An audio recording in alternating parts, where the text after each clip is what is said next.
전장포 앞바다는 화제가 된 그 신안군, 전남 신안군 앞바다에 있는 섬들이 많이 있는 곳이라고 합니다. 그래서 지도를 보면 정말 섬들이 가득가득 흩어져 있어요.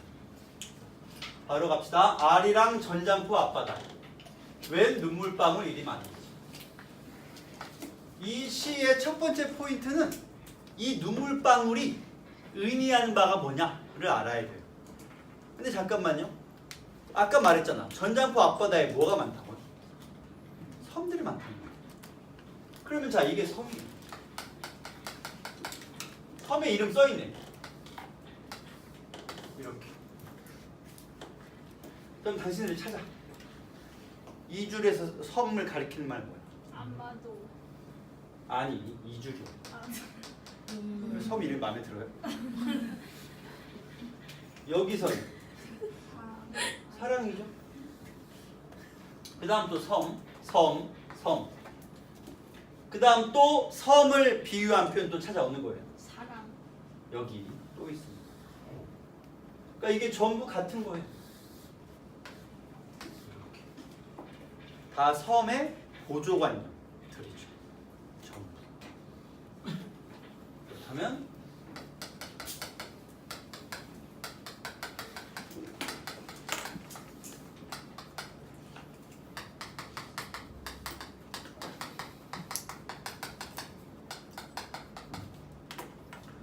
여기 한 글자. 족. 발음이 너무 좋은 거 아닙니까? 지금 이게 지향성 마이크도 아니고 내가 차고 있는 것도 아니니까 당신들이 말하는 목소리 하나 다 들어가거든요. 민족. 근데 잠깐만 여기 보면 손가락 바람만 불어도 징징 울음이 나고 손가락만 스쳐도 울음이 배어나올 우리나라 안진뱅이 섬들 보았다라고 되어 있거든요. 그러면 민족계, 물론 우리 민족의 역사에는 비극적인 내용이 많지만 그렇지 않은 것도 꽤 있거든요. 민족이라고 할 것 같으면 그냥 내가 바로 썼는데 굳이 한 글자를 당신들 보고 맞춰보라는 얘기는 민족 말고 다른 어떤 것, 항상 이 두 글자는 늘 단어의 뜻 때문에라도 늘 슬프고 괴롭고 억울하고 힘든 사람들을 가리켜요.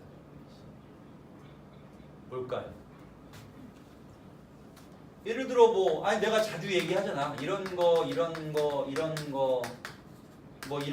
말고 여기 들어가는 항상 억압받고 괴로움. 그러니까 이 말의 어휘적인 의미가 문학에서 이 말은 늘 빼앗긴 사람들이란 뜻이에요. 그러니까 말 자체에 부정적인 의미가 들어있고 때문에 민중은 없으면 없을수록 좋은 거예요. 이건 뭐 행복한 민중 그런 건 없어요. 민중은 그냥 존재 자체가 그 어휘의 의미 자체가 슬프고 괴롭고 힘들어요.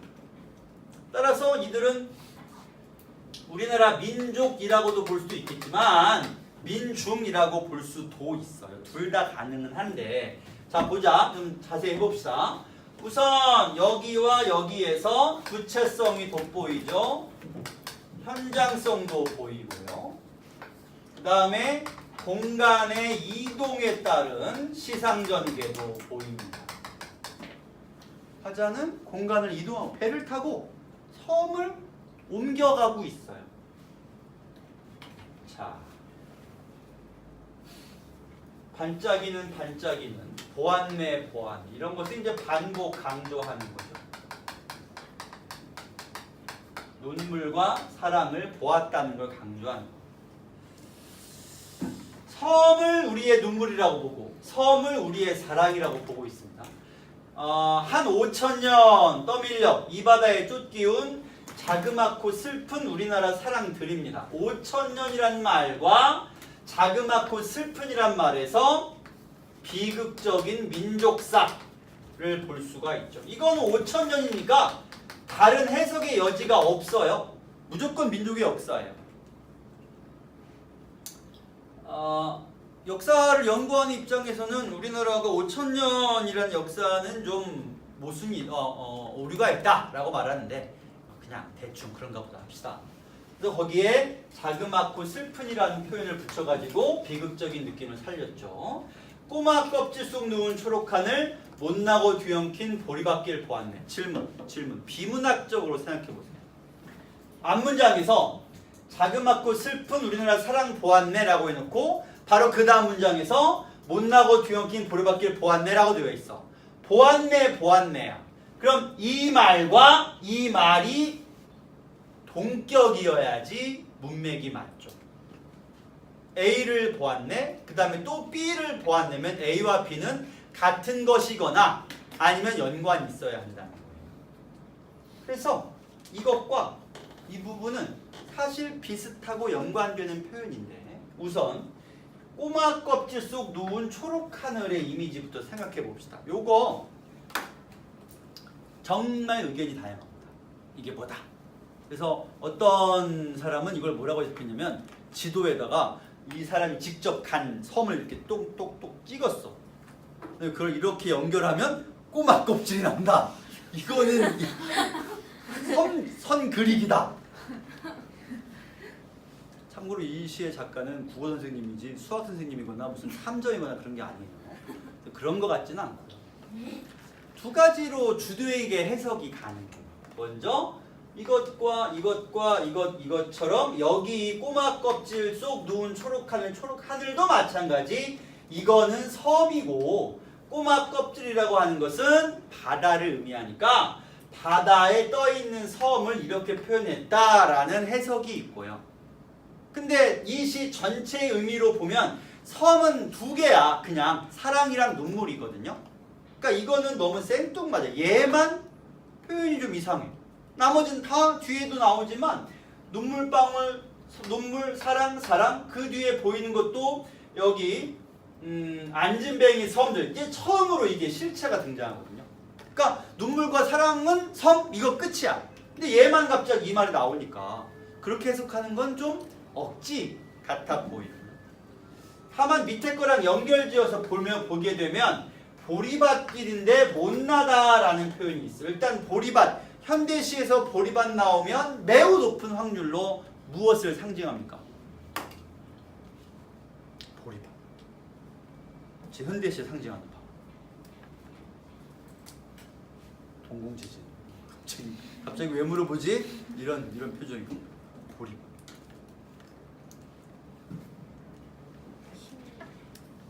희망 아닌데 힘든 거. 보릿고개. 는 힘든 게 맞죠. 가능하니까. 사람이 먹을 게 없으면 힘들죠. 수ың아 혹시 알겠니? 보리밭 모르겠니? 그럴 수도 있지 않겠니? 네, 보리밭 얘기는 정말 많이 듣지 않았어요. 보리는 언제 심어? 겨울. 10월 말 11월 초에 심어요. 추수가 끝나.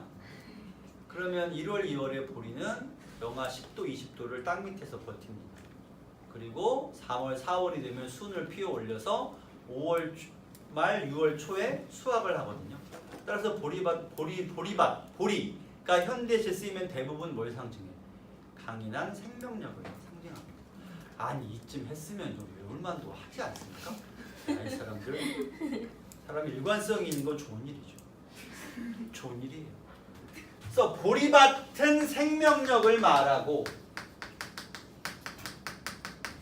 근데 그 앞에 못나고 뒤엉킨이라 그랬어. 보리밭에 가서 실제 보면 보리는 벼랑 달라서 줄기가 좀 통통합니다. 벼면 되게 가늘잖아요. 보리는 되게 통통해서 보리가 줄지어 나란히 심어졌다는 느낌을 줘요. 되게 고르게 자라고요. 바람이 불면 벼처럼 우스 이런 느낌이 아니고요. 뭐 보리대가 부딪히는 소리가 나요. 워낙 배가 튼튼하고 통통하니까. 그래서 가지런한 모습이라는 걸 곧장 인식할 수가 있어. 근데 여기는 못나고 뒤엉킨이라 그랬잖아. 이거는 누구랑 어울리니? 못나고 뒤엉킨 건 여기 하고요. 이거 자그맣고랑 못난 거랑 이렇게. 또 어디? 여기. 뭐 어울리죠? 그래서 민중에 그냥 다른 수식어를 빼자. 민중에 생명력을 가리키는 게 못나고 뒤엉킨 보리밭길 이렇게. 그것과 꼬마 껍질 속 누운 초록 하늘 연결해 보면 소박한 소박한 민중의 생명력을 의미한다 라고 보면 좋을 것 같아요.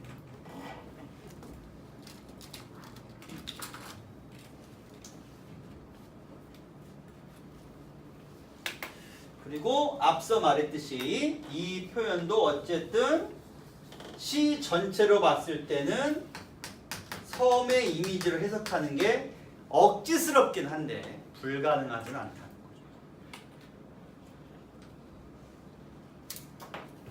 좀 억지스럽죠. 이 뒤에 바로 옆에 페이지에 46번에 몇 번 선지야? 3번 선지 보면 문제번호로 거기에 그렇게 나와 있기도 해요. 이질 섬에 대한 새로운 시선을 유도한다 라고 써 있죠. 나와 있기도 해요. 자, 뭐 수특 문제고요. 그 다음에 계속 갑니다. 다음 보았네 멸치 덤장 산마의 금을 넘어 뭐 민중들의 삶의 모습이죠. 이런 거 소박한 어민의 삶. 어민이 민중이 산마이란 말이 뭔지 궁금해하는 사람이 있는데요. 그냥 덤장이라고 하는 건 멸치를 잡아서 후 처리를 하는 공간을 가리키고 산마이 그물은 거기 있는 그물을 말해요. 이거 만원사에도 보면 이 비슷한 용어가 있어. 바람만 불어도 징징 울음 나고 이때 징징은 의성어야. 울음 소리예요. 손가락만 스쳐도 울음이 배어 나올. 그러면 이때 바람과 손가락만 스쳐도 라고 하는 것은 작은 시련을 말하고요. 그것에도 울음이 나고 울음이 배어나오리라고 했으니까 이때 이 두 표현은 민중의 고난을 말하죠. 작은 시련을 민중들이 힘들어합니다. 그러한 서러운 우리나라 안진뱅이 섬들 요거 연결해야죠. 앞에 것들이랑. 그래서 결과적으로 눈물방울, 눈물, 사랑, 그리고 안진뱅이 섬들까지가 다 연결되는 이미지인 거예요. 실제로는 섬이죠. 실제로는 섬을 보는 거예요. 자, 아리랑 전장포 앞바다에 웬 서름 일이 많은지 여기가 마지막. 웬 서름 일이 많은지. 그러면 이 시의 첫 두 줄과 지금 읽은 두 줄이 같죠? 그러면 변형된 수미상관이라고 할 수 있겠죠. 완벽한 수미상관이라고 보긴 좀 어렵지만 변형된 수미상관이 되겠지. 웬 서름 일이 많은지 아리랑 아리랑 나리꽃 꺾어 섬그늘에 띄우면서. 제목이 전장포 아리랑이죠. 우리가 음악 중학교 때까지 배워 알기로 여러 종류의 아리랑이 있죠. 뭐 진도 아리랑, 밀양 아리랑, 무슨 아리랑, 무슨 아리랑. 그래서 전장포 아리랑 그러면 당연히 민요 아리랑을 떠올리는 게 너무도 올바르고 이성적인 반응이지. 그래서 마지막 한 줄은 민요를 활용했다라고 이해해야죠. 아리랑, 아리랑, 나리꽃 꺾어. 3은 뭐죠? 아리랑, 아리랑, 아라리요. 아리랑 고개로 넘어간다라고 할 것을 아리랑, 아리랑, 나리꽃 꺾어 라고 한 거예요. 민요를 활용한 거야. 그럼 민요는 왜 민요라고 하는 것이고 민중 혹은 민족의 애환을 담고 있지요. 그게 민요잖아요.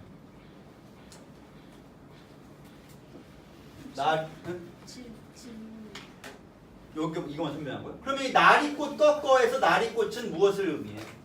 위로하려는 것이죠.